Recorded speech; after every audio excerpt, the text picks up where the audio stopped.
Pipeline Studio is about understanding your workflow and knowing when it's running smoothly. Priority is a forced choice. When systems are calm, priority feels optional. Everything appears manageable. Nothing demands to go first.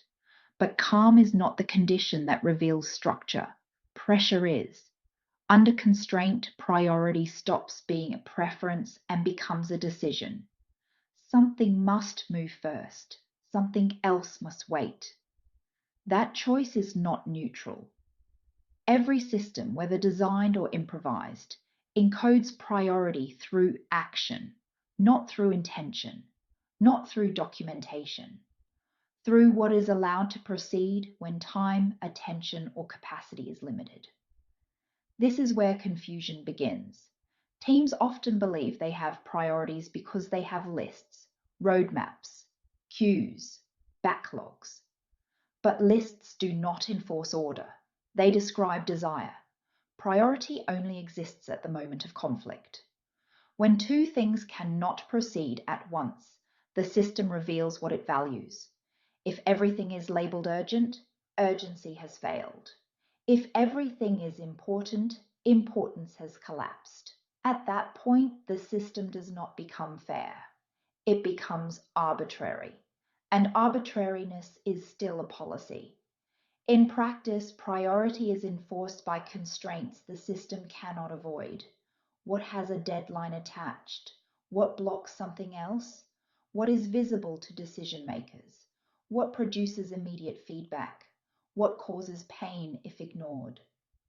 These forces decide long before anyone consciously intervenes. This is why systems under pressure often surprise their operators. They behave consistently, just not according to stated intent. What moves first is what the system was always optimized to protect. Everything else is noise. Priority is not what you say matters. It is what survives contention. This is why attempts to balance everything fail under load. Balance assumes surplus capacity. Constraint removes that assumption.